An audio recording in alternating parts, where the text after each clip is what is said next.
Good morning, good afternoon, and good evening, and welcome to today's installment of Merrill Corporation's ongoing webinar series entitled Executing Effective M&A, Opportunities in Oil and Gas.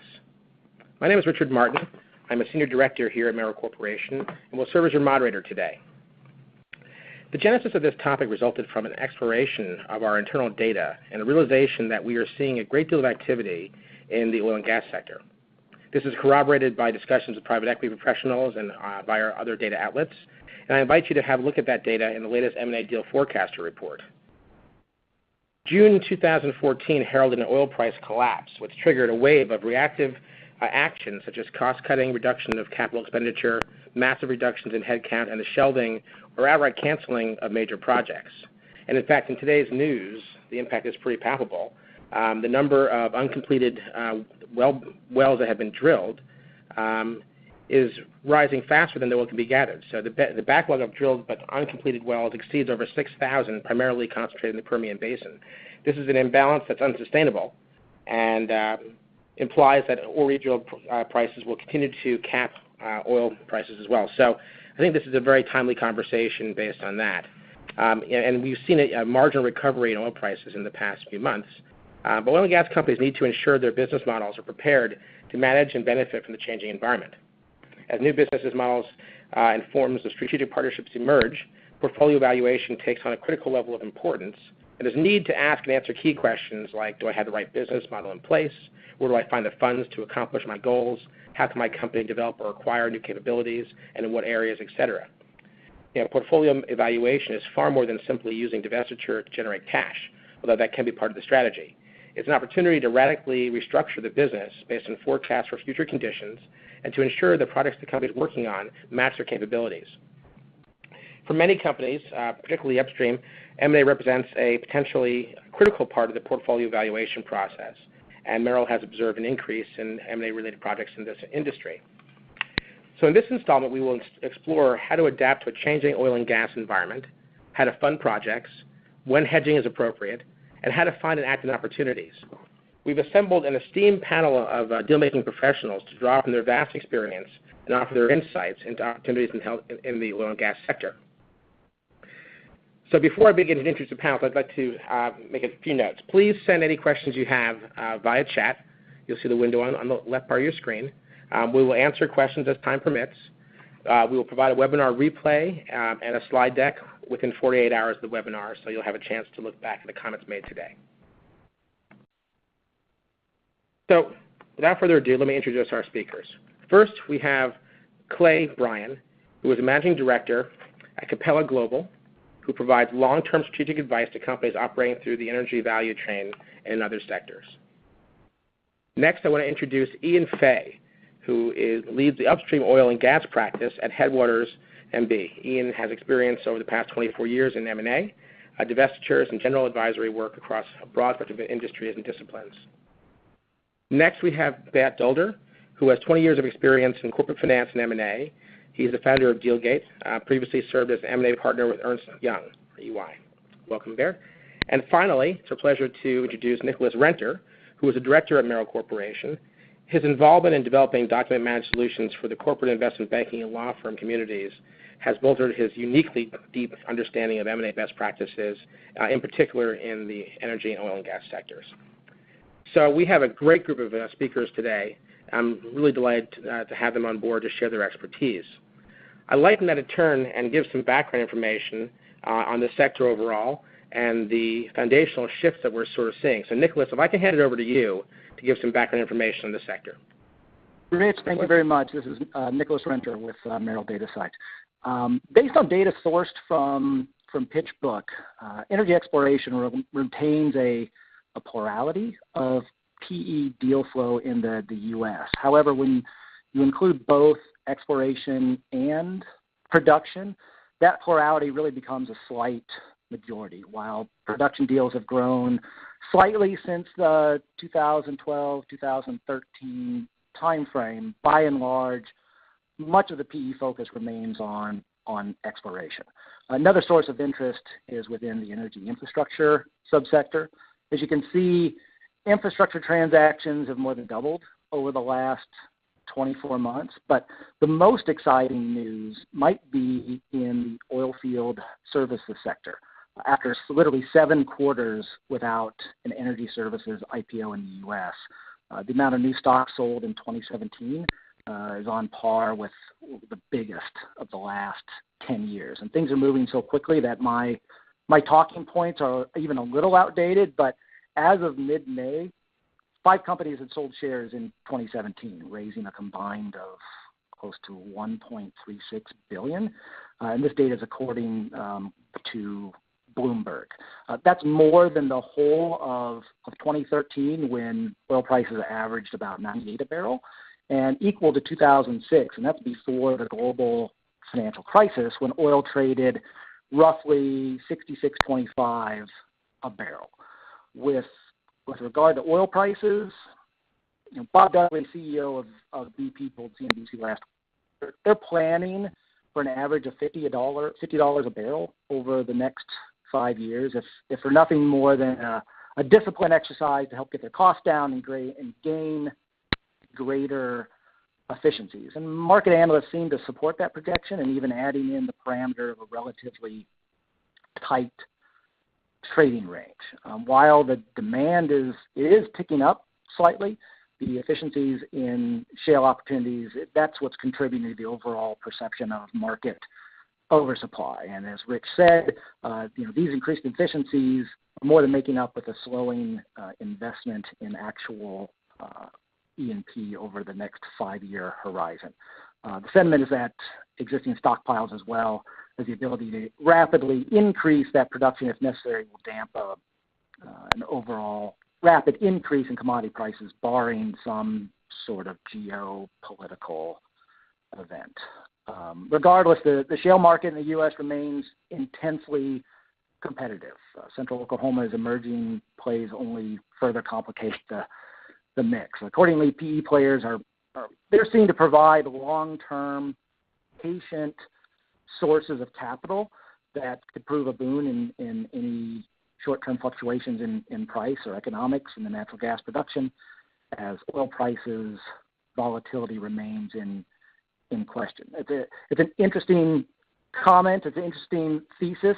It's predicated on the true sources of the PE capital. This week's report on the current state of Intervest is an interesting case study to some and a note of caution to others. The Wall Street Journal traced the failure to Intervest strategy of taking out debt to amplify returns on the fund. The journal also noted that Intervest competition also have turned to borrowing to amplify returns from their investments in oil and gas wells, and this raises fresh concerns that more funds could fail. This is something we should all keep an eye on, and we see it as a possible foundational shift in the market. That's my commentary, Rich. Back over to you. That's great, Nicholas. Thank you very much. And, I want to stick with the theme of oil prices for a moment. And Clay, I put up a chart here of recent oil price history. Maybe you can give a little bit of background on what you're seeing in terms of the volatility and what that's creating. Sure. Good morning, everyone. Thank you, Richard and Nicholas. I'm going to go back a little bit further than this chart shows in an attempt to put some context around where we are today, to set the table a little bit. During the last cycle, which was primarily driven by the Great Recession, WTI formed a bottom around $50 a barrel. Prior to that, WTI was on a decade-long run from a low in the mid-teens to a high of about $144 a barrel. Some will remember, I'm sure. That was about 9 years ago now, which seems like a lifetime ago, I'm sure. Prior to this, however, the industry had not seen inflation-adjusted price levels as low as $20 a barrel since 1973. So to state the obvious, this leaves little doubt that the industry has and is still dealing with one of the worst cyclical commodity devaluations in the last 40 to 50 years. I think just to tack on to something that Nicholas said in the case of Intervest, I think there will continue to be some volatility, and that's just probably the latest example of it. But we also see a silver lining. The industry has gone through a massive deleveraging process, as you all probably know. This process has cleansed balance sheets, thinned out high cost and high leverage operating structures, redistributed and recapitalized assets, primarily via large-scale bankruptcies, a la Lynn and others, and asset divestitures and created debt for equity conversions as well. So a lot of the pain, I think, has been taken, and the industry has sort of repositioned itself on more stable footing. I think further to that, thanks to new technology and ingenuity, operators have been able to significantly reduce lifting costs and improve recoveries, which we see as a quote-unquote foundational shift in terms of break-even price, primarily in the U.S. While these operational improvements and new capital investment are expected to lead to supply increases, as has been alluded to already on this call in the U.S. for 2017 and into 2018, we believe that OPEC cutbacks have helped tilt the expected supply-demand really recently, balance back in the favor of modest price growth. The industry, we believe, is on stronger fundamental footing today as a result of these changes, and has seen a material increase in both M&A activity and capital raising over roughly the last year as a result. Richard, I'll turn it back to you. Thanks, Clay. Appreciate that. What I'd like to do now is turn to one of our key discussion topics. But before I do, we throughout the webinar we'll have a number of polling questions, giving the audience a chance to give their views on a few key topics. And so our first question I'd like to put out to the audience, we'll give you about a minute or so to answer, is what will be the impact of continued price volatility on M&A activity in oil and gas? Please choose your answer, and I think we'll be able to see here. As we watch the results come in, Barrett, Ian, Clay, and Nicholas, does anything here surprise you?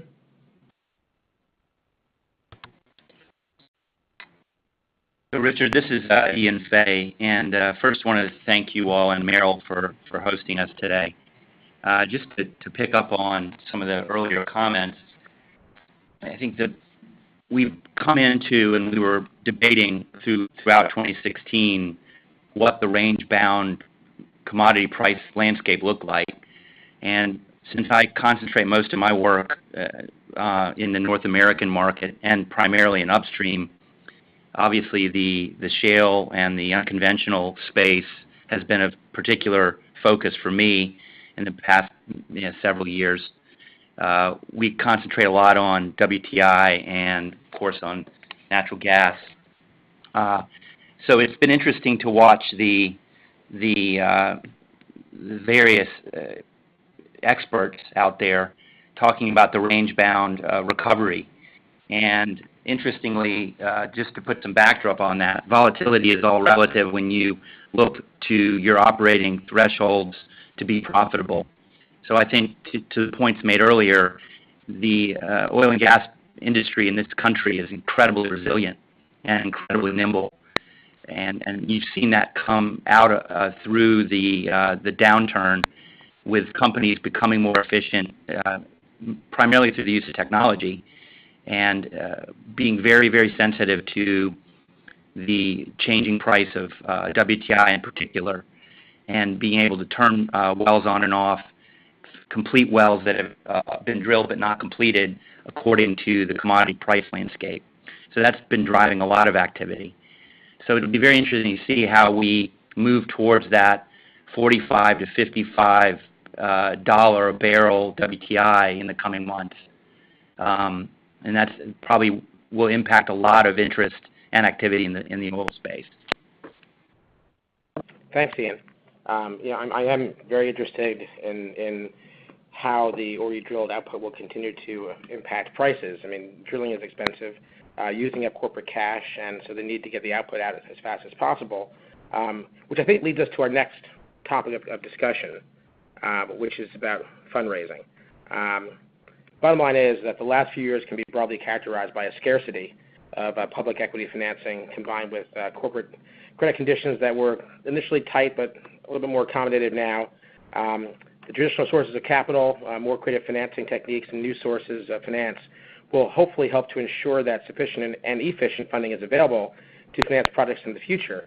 But let's get this conversation going. Clay, why don't we start with you to talk about the fundraising landscape and what you're seeing?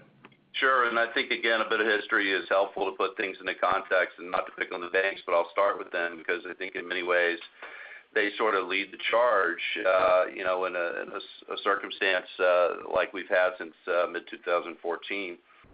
Banks, generally speaking, through this cycle have exercised rights, including the so-called black box redetermination rights, to reduce their exposure to the industry. They continue to limit their exposure today due to perceived risk, but also because of OCC leverage limits that are placed on them by the regulators. For example, the primary survey of 36 participating banks regarding their price decks during the first quarter of this year, which obviously plays a large role in underwriting reserve-based lending limits, the primary source of funding for oil and gas exploration and production companies over a very long period of time, reflects a relatively flat price curve. It has WTI reaching only $54.85 a barrel in 2022. And that's capped, that curve is capped at $60.30 in long-term reserve valuations. So that's a perspective that is out there in bank underwriting. Now, banks are going to be conservative, but that gives you a sense for the new paradigm in terms of capital markets using the banks as a baseline. I think it's important to note that as the banks have retreated, alternative lenders, as they often do, and private equity funds have raised and really amassed expansive war chests to deploy into the oil and gas industry, trying to take advantage of this distress and evaporation of traditional bank lending markets. But have been restrained in doing so due to continued price compression, increasing supply, and that's created and led to really dislocation in the market, which still continues today. With that said, there remains pent-up demand due to the amount of capital that's on the sidelines that either has to be deployed or returned to LP investors in these funds. So there's a huge motivation to find opportunities to deploy capital. And as Ian said, the oil and gas industry in the U.S. has proven its resiliency. So we think that we'll see and are seeing, that sort of shift towards bridging the gap in that dislocation and really allowing funds to flow into companies, more broadly speaking. But it is a process, and it's not happening overnight.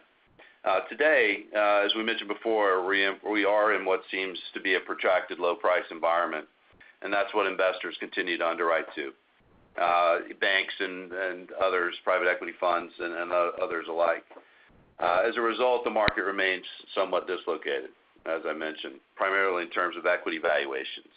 And thus potential leverageability of these, plays and growth opportunities and platforms. However, we're starting to see a turn in terms of deal activity in plays other than the Permian, which has attracted capital early on. And we're starting to see funds flow and capital formation begin to spill out beyond the Permian into other shale plays primarily, but also in places with low lifting costs and long-lived reserves like you find in California. Strategics, we think, we've seen, are well positioned to consolidate by attracting low-cost capital. In many cases, they can borrow in debt and equity capital markets at much lower rates and attract larger amounts of capital just on a relative basis, if nothing else. We've also seen family offices jump in here and try to take advantage of this dislocation, both from a debt, and it's kind of a long-term yield perspective, but also from an equity perspective. And that in some cases has come at pretty attractive levels for issuers. So in any event, companies are able to leverage more efficient cost structures and the foundations that have really shifted, as we've mentioned, and termed during this discussion, that's helping attract capital for those types of companies. We've seen in some cases large independent producers access debt capital in the mid to high single digit range with leverage stretching beyond traditional conforming loans. We think that type of capital, whether it comes from an alternative lender, a non-bank source, or a family office, that should help fuel further investment in M&A. Finally, just a few final remarks in terms of where the money is going. We've mentioned shale. Capital formation has largely been concentrated in shale plays such as the Permian. that delivers short-term paybacks, which can be effectively hedged, primarily as a result of productivity and cost improvements and that short-term return dynamic of these shale plays, such as the Eagle Ford, Bakken, and Permian, have undergone significant new capital investments coming out of the downturn. As a result, though, as you would expect, Permian valuations especially have skyrocketed due to this competition among capital providers and simply the amount of capital that's trying to find a home. We've also seen large public companies, come in and bid things up. So everybody has been competing viciously for assets that are, have a relatively high risk-reward profile. And in many cases in this environment, that means short-term returns, very steep incline, steep decline curves, very short-term returns that drive large IRRs, and there's really less exposure over time. I think capital's favored those dynamics. However, we are starting to see, as a result of valuations being high partially and then a certain limit of opportunities, capital beginning to spill over into surrounding basins. Break-even points in places like the Bakken are attracting a lot of renewed interest as well. Finally, in my home state of California, long-lived reserves here in the Kern River Field and other places, both conventional and secondary recoveries, are also starting to see some capital formation, which really kind of, I think, is a statement that there's opportunity, no doubt in the short term, and a lot of these platforms can be consolidators. But there's also a longer-term view and a longer-lived resource.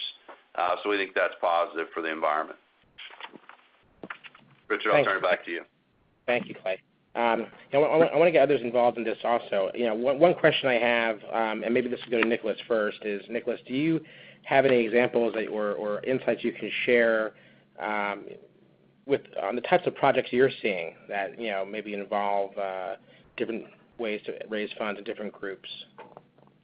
I think it almost goes back to the poll that I found really interesting, that the majority, or at least the plurality of participants, thought that deal count and value would decrease with volatility. And I've been with Merrill for 9 years, predominantly covering the energy sector from the data site product set, and my go-to-market strategy has remained fundamentally the same for the entire time I've been here. And the project starts that I have seen in 2017 is up somewhere between 20 and 25% over 2016.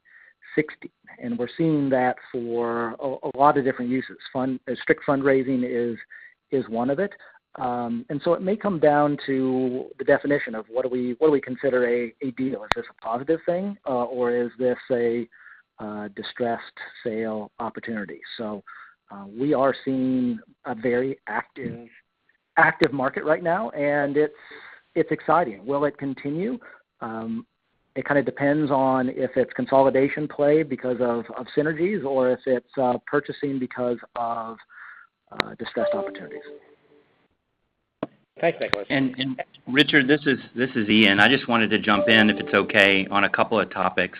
Absolutely. The macro and micro environment here, I think, does provide for a lot of opportunity. But in my world, there's so many good teams out there. And we talk about this all the time. How do these teams that have come together because they were at a strategic that did a merger, asset acquisition, or divestiture, where the team had been working together for some time and found themselves on their own for the first time in some period. But they enjoyed the work they've done together. They've got the deep and long relationships in the area. They are very excited about the opportunities in the space where they work, but they don't have the access to capital that they would need to play good offense or defense, or generational family shifts where entrepreneurs have moved on to the next or the third generation, and they have different strategic goals, and they look to sell or monetize potentially to a portfolio, or to become a portfolio company of private equity. So what are the best ways to get to the end of the line there to create value? And I find so much inefficiency in that solution. It's inefficient.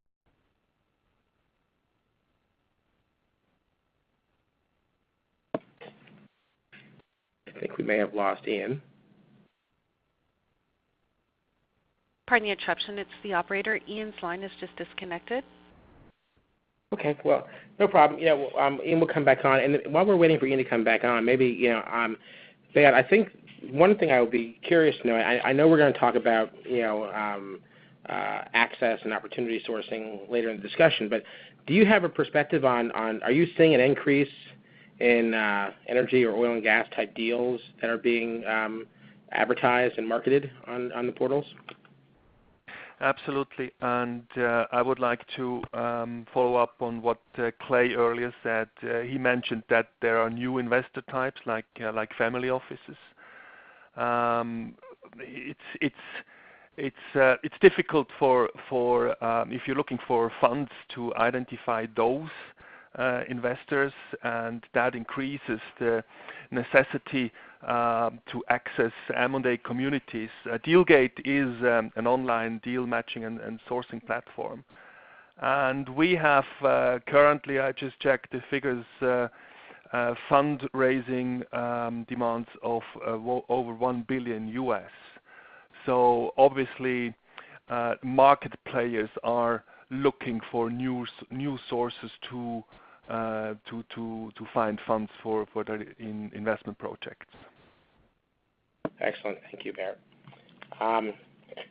Our next, as we move forward, I'm going to we have another polling question for the audience, and so I'd like to give them a chance to answer this question. What is your key consideration when evaluating and pursuing opportunities in the oil and gas sector? Please submit your answer. And as we watch the answers come in, there's a pretty broad array. Does anything stand out? I mean, the competitive advantage in the market share piece is obviously a part of it, but Clay, Nicholas, or Barrett, does anything stand out as being obvious or unusual or unexpected? No, I don't think so for me.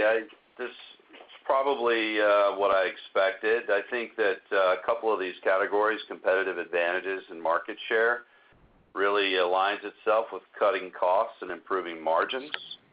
And there's no doubt that in this environment, in a sustained low price environment, that the low cost producer is a good competitive advantage, and should gain market share as a result. We've seen a lot of that, supply from higher cost producers and plays come offline. That happened pretty darn quick. So now I think you've got a landscape where you've got better and more sustainable competition. So I don't think that the cost cutting and sort of efficient operations, new technology innovation and the like is going anywhere anytime soon. I think that's going to be a key theme going forward. So in our view, as we look to bank companies and bring good quality management teams and operating plans and resource plays to the marketplace for investors, that's really a key area of focus for us. Thanks, Clay.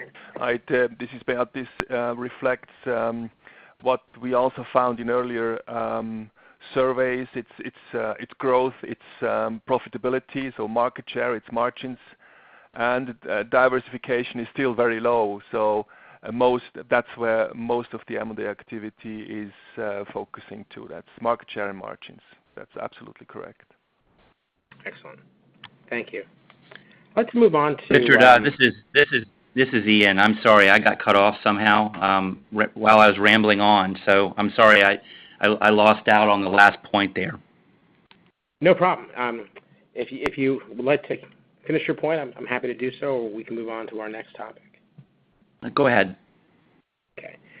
So with the volatility in oil prices, while maybe up from the extreme lows of last year, there's still a great deal of volatility. As Clay mentioned, it's a $40 to $50 oil price environment. I think you mentioned earlier that it's a trader's market. There's 10 times the daily consumption traded on NYMEX right now. So with all this volatility, I think I'd like to talk about at what point does the production level of a company justify hedging, and then discuss some of the strategies. I think as Ian even quoted, for those companies who are daunted at the prospect of hedging. So Ian, you want to start this one? Sure, I'd be happy to, and hopefully you guys can hear me. Yes, we can hear you. Great.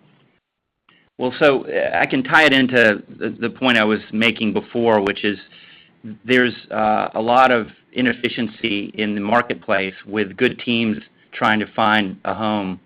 And a recent experience I've had with a client was a small private company in the middle market with a great team and a great opportunity to go forth and grow to scale a significant producing opportunity.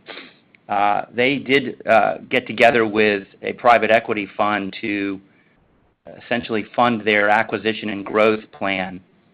And one of the things that my understanding is that a preference for a lot of the private equity firms is they to their limited partners need to deliver a threshold return, and so they're looking for very good deals with great growth prospects, and at the same time they want to protect their downside. So much of the private equity community requires a robust and a very carefully orchestrated hedging program. So it's one of the things that I always talk to my clients about if they're going into the market to look for fundraising is come into the market with a philosophy on hedging. Typically, the private equity folks are willing to give away a little bit of upside if they can protect, a significant majority of their current production. Call a bogey 75 to 80%. And of course, that ties into enough scale to make a hedging program meaningful. So you've got to have a certain amount of daily production to justify the thought process around it. But at the same time, it's a trade-off between a hedging strategy forward, the understanding and belief that the markets will, in fact, improve. And obviously, there are a lot of very, very optimistic entrepreneurs in this space. Thank goodness. That's what makes the business so exciting. But again, against cash flow production. And that's where some of the comments that came on earlier speak to, that Clay was talking about the other alternatives to financing. Obviously, hedging can be expensive depending on which way the wind blows. But the goal is to look to replace and improve your cost of capital through hopefully proactive lending situations and relationships with the reserve-based lines of credit and other financing vehicles. So private equity is a wonderful outlet for many, but there are lots of other alternatives in the marketplace. Hedging is a fundamental part of a overall strategic plan that I always encourage people to think about. Yeah, Ian, this is Clay. I couldn't agree more. Just to add to that, our view is much the same. We do view it as a fundamental part of any long-term strategic plan. We also view it as mandatory. In today's environment, we've seen deals, with requirements depending on leverage from 12 to 24 months on the low end to up to the full term if there is real leverage being employed. Our general philosophy on this is that the E&P companies that we bank are growth companies, and they're inherently long oil as a result. And so I think Ian touched on this. You can preserve your upside in terms of equity, and still sort of set a basis to service debt if you employ leverage. And private equity funds are today, at least in our experience, are going to want to protect against this on your current PDP. So what you're producing today will get hedged for some period of time depending on leverage, but you're inherently long oil. And so, I think it helps management teams and operators and equity, whether it be the private equity fund or the management team or the board or shareholders themselves, get comfortable with employing a hedging strategy even in a low price environment. based on that fact. So I think the one thing that's helpful to keep in mind is that commodity businesses, by definition, have significant operating leverage. And so when you employ financial leverage on top of operating leverage, you create, a sort of volatile potential, financial functionality, which is what we've seen really hit the industry heavy here. Some of our clients, hedged in the 2014, 2013 time frame, and they were locking in 85%, EBITDA margins. By any business's measure, that was a high margin of EBITDA. So, we think that this is here to stay, just like this pricing paradigm is somewhat here to stay. But we also think that the discipline of hedging, not only makes sense and is probably necessary to get your company adequately financed, but also positions you appropriately to preserve, good equity upside should we see an appreciation in pricing. So, Richard, I'll turn it back over to you with that. Thanks, Clay. Bert or Nicholas, do you have any comments before we move on?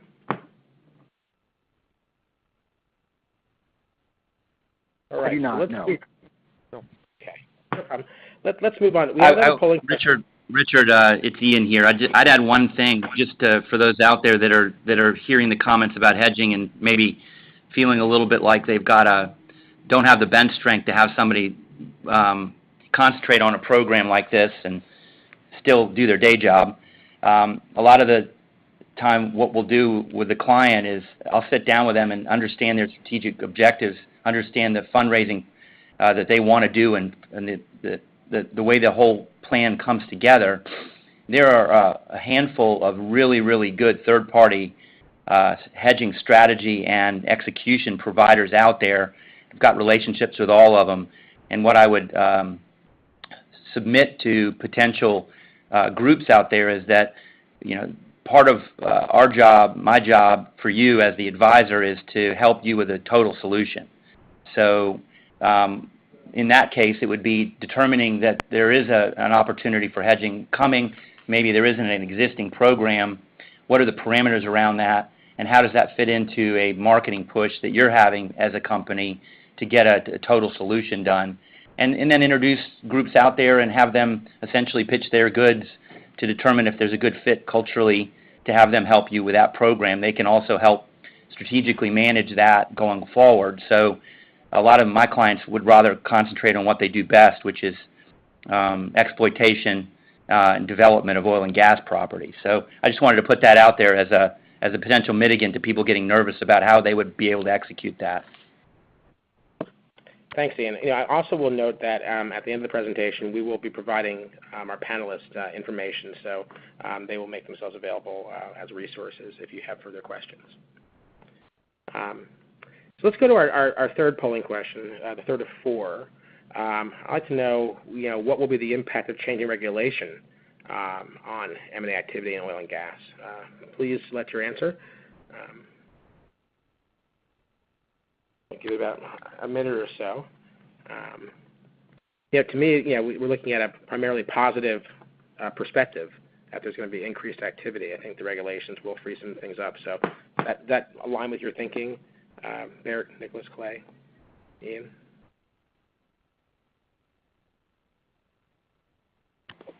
Yeah, I think this is Clay. I'll jump in here. I think it does. I mean, I think anytime that you roll back regulation or change regulation in a way that's favorable for supply or demand or both, it creates opportunities. I think positioning yourself for what those may be is an important thing. I think in some ways it could lead to increased supply, which we've already talked about. We have increasing supply headed into the end of this year and expected to continue into 2018. So at the same time, certain guidelines for emissions and other things may be rolled back. So I think overall, there's a solid macro environment for oil demand. With OPEC doing what it's doing, I expect that some of that supply issue or concern may be mitigated. But I think generally less regulation means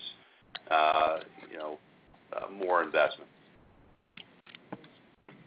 And this is Ian. I would jump in and say that regulation, obviously broadly defined for the space, along with the geopolitics that we're witnessing now, I think is positioning the United States in particular for the next phase of growth in the oil and gas business, in my perspective.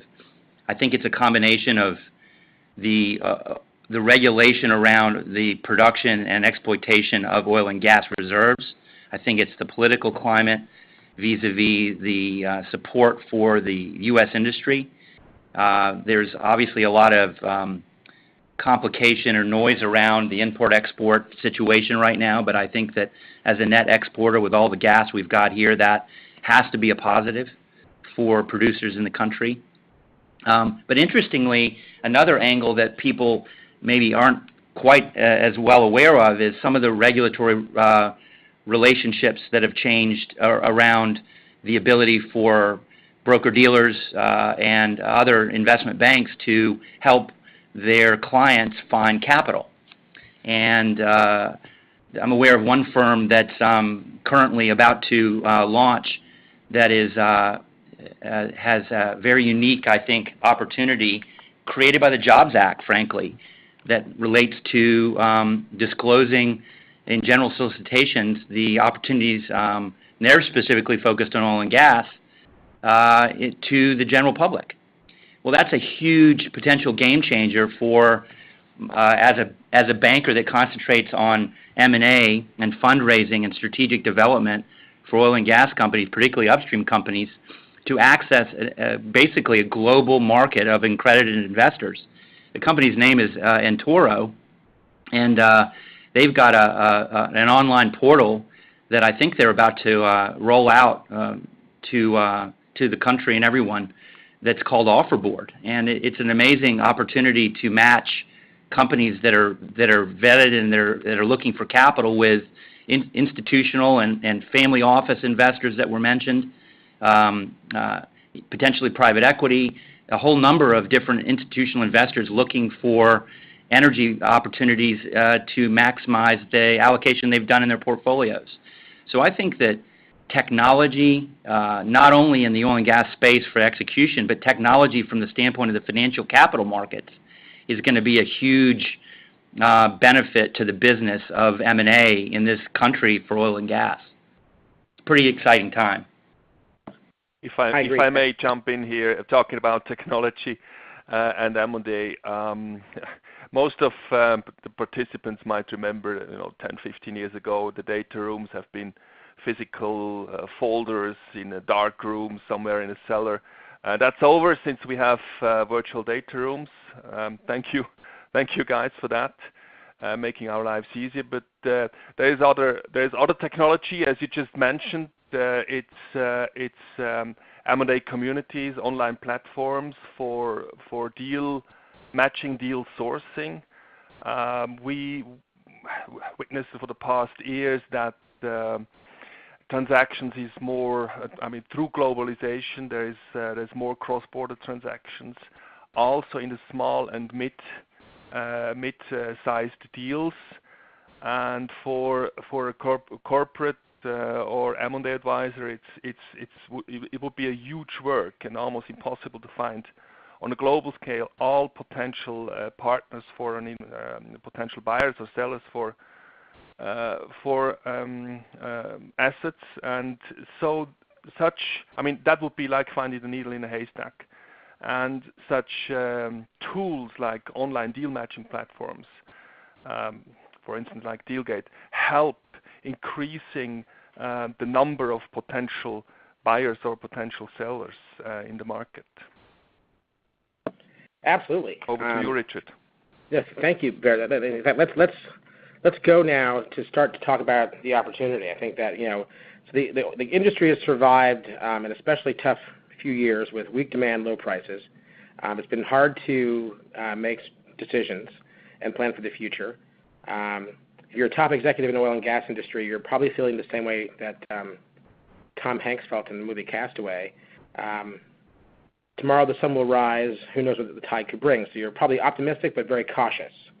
So let's talk a little bit about, and following on Bert's discussion about where you can find opportunity, let's talk about the opportunity going forward, and what the positive. I think that the consensus I've heard from my discussions with the panelists is that there is opportunity, and that there's reasons to be optimistic. So, Clay, do you want to start off talking about what's ahead and how companies can benefit? Yeah, absolutely. Absolutely. This will be my favorite topic of the morning, by the way. Certainly, we believe that E&P companies have the ability to capitalize on this dislocation, and that there will be growth ahead. There will be a better commodity environment. But I think, again, as we've mentioned and really focused on a lot during this conversation, there's a new cost paradigm in alignment with the new pricing paradigm. So operating structures are better positioned today to sustain low price environments than they ever have been, at least in my experience.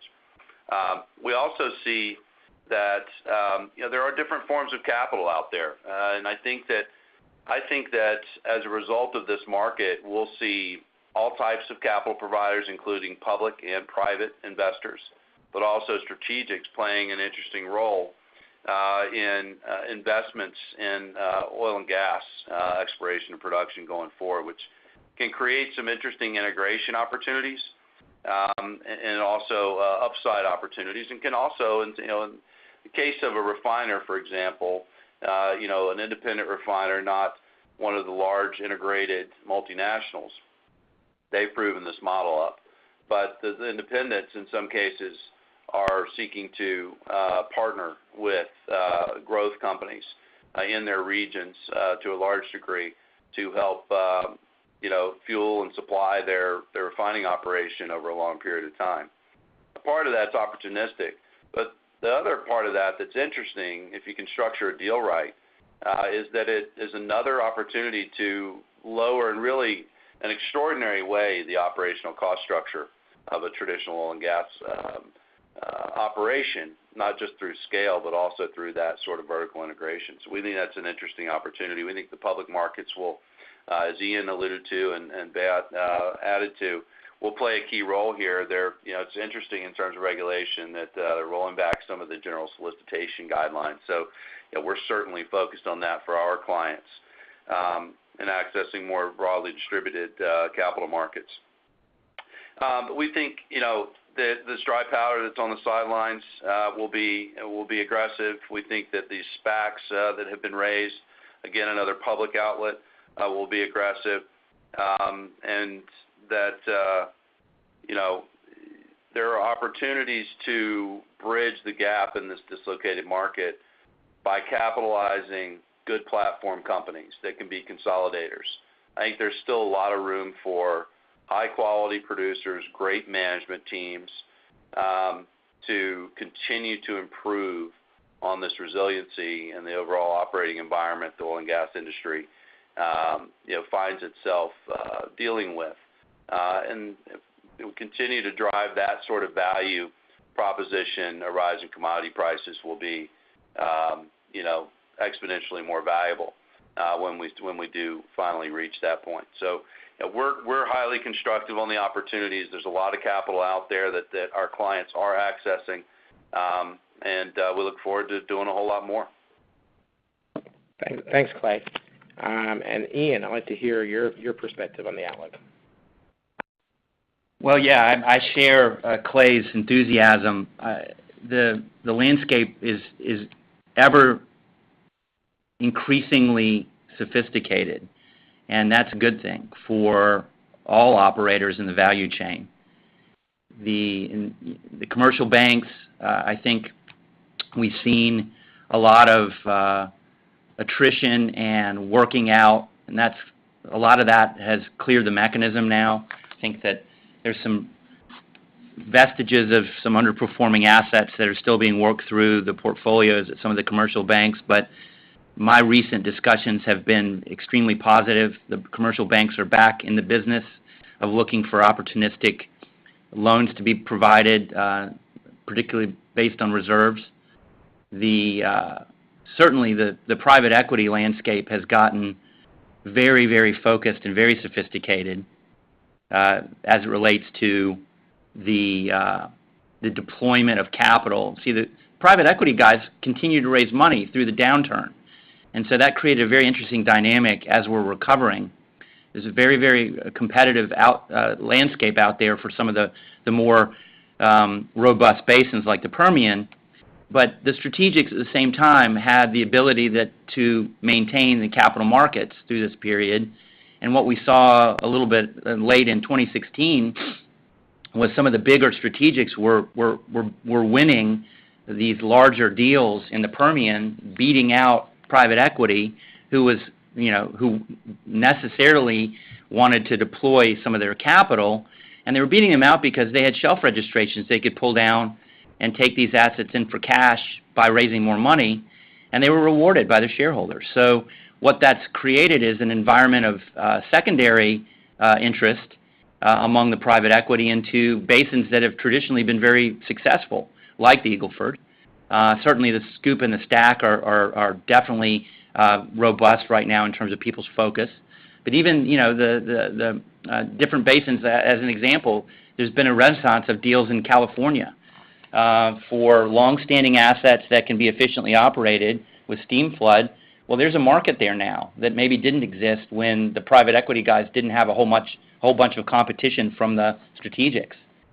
There are these new abilities to access mezzanine and smart special finance groups. Even some of the hedge funds have gotten into the game in terms of increasing their knowledge of how to invest in oil and gas upstream in particular.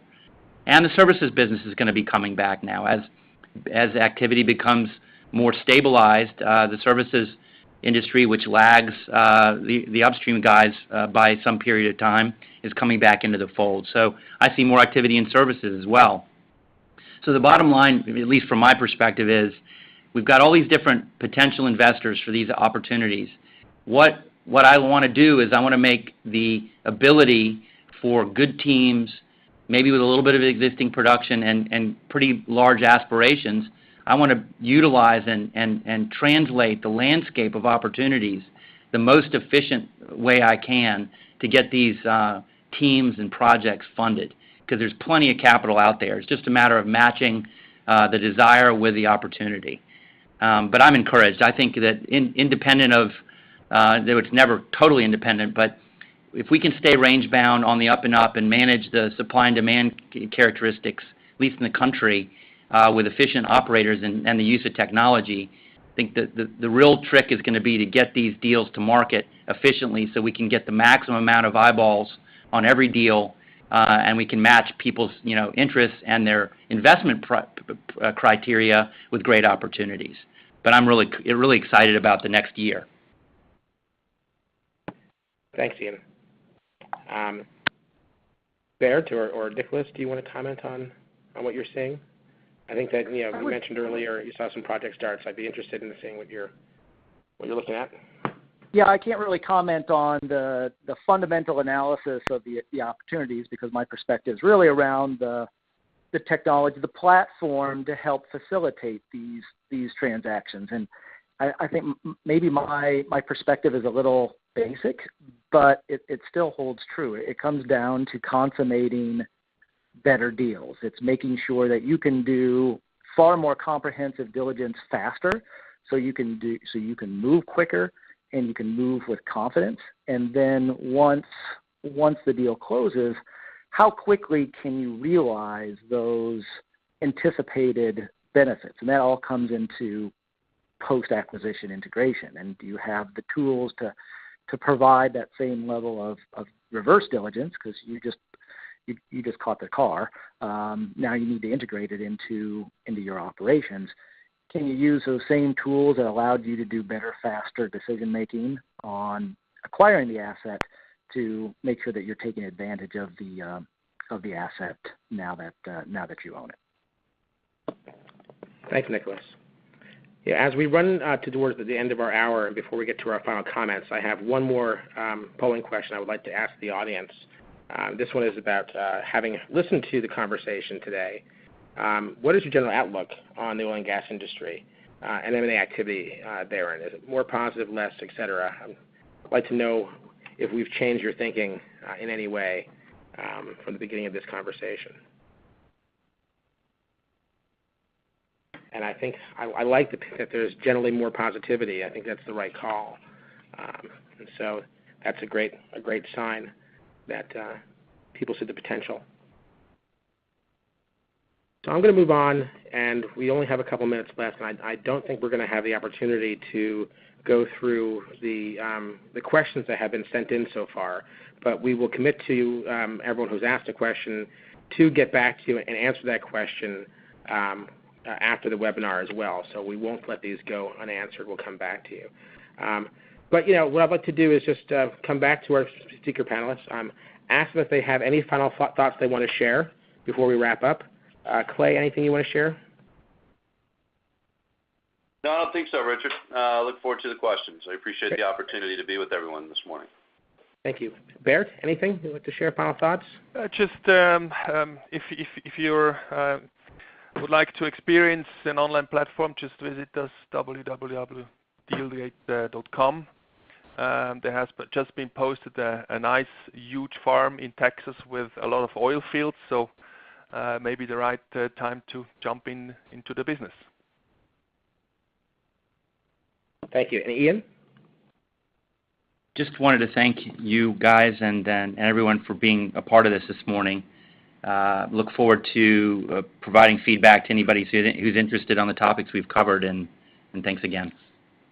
Thank you, Ian. And Nicholas, final thoughts? No, finally, thanks for the panelists to participate on this, and to those in the audience. We're here as, on behalf of all the panelists, we're here as resources. Don't hesitate to reach out to us if there's any questions, anything that we can do. We're very active in the community, and we have a passion for it. So please take advantage and reach out. We're happy to help any way we can. Excellent. And so I'd like to end the webinar. I'd first like to thank our audience for joining us today and sharing their time. In particular, I want to thank our panelists who have taken the time out of their busy schedules to share their expertise. Thank you very much. It's been very valuable. And with that, we will give you back about 30 seconds of your day. And thank you very much. I hope you enjoyed this webinar.